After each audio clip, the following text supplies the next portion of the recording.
लोकसभा निवडणुकीचे वारे वाहू लागलेले आहेत। मात्र कुठली जागा कुठला पक्ष निवडणार याबाबत युती आणि आघाडीमध्ये अद्यापही एकमत नाहीये।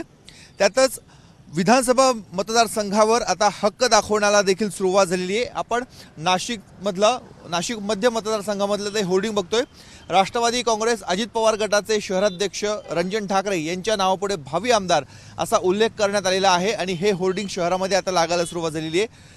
रंजन ठाकरे यांची नुकतीच नामको बँकेच्या उपाध्यक्षपदी निवड झाली, त्याचे शुभेच्छांसाठी हे होर्डिंग लागले। मात्र भावी आमदार असा उल्लेख केल्यामुळे सर्वांचं लक्ष याकडे लागले आणि विशेष म्हणजे या होर्डिंगवर शरद पवारांची देखील छबी बघायला मिळते।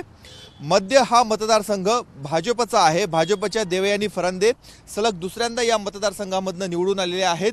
नाशिक शहरातले तीनही मतदारसंघ हे भाजपकडे आहेत, परंतु अशा वेळेस राष्ट्रवादी काँग्रेसच्या शहराध्यक्षाचे होर्डिंग लागणं यामुळे चर्चांना उधाण आलेले। आपण बघतोय समोरच्या बाजूला देवयानी फरांदे यांना वाढदिवसानिमित्त शुभेच्छा देणारा फलक आहे आणि त्याच्याच समोर रंजन ठाकरे यांच्या नावाचा फलक हा लावण्यात आलेला आहे। त्यामुळे जागा वाटप अद्याप लोकसभेचा अपूर्ण असताना आता जे नेते आहेत नेत्यांना देखील त्यांच्या अपेक्षा वाढायला लागलेल्या आहेत आणि म्हणूनच अशा स्वरूपाचे होर्डिंग्स लागायला सुरुवात झाली। त्यामुळे एकंदरीतच नाशिक शहरामध्ये भाजपच्या मतदारसंघावर आता राष्ट्रवादी काँग्रेस दावा ठोकते का हे बघणं अत्यंत महत्त्वाचं आहे, कारण या अशा स्वरूपाच्या होर्डिंगमुळे महायुतीमध्ये विसंवाद होण्याची देखील शक्यता नाकारता येत नाही। त्यामुळे भाजपकडून यावर कसं आता उत्तर दिलं जातं आणि त्याचबरोबर पक्षश्रेष्ठी नेमके काय याबाबत निर्णय घेतात हे बघणं अत्यंत महत्त्वाचं आहे।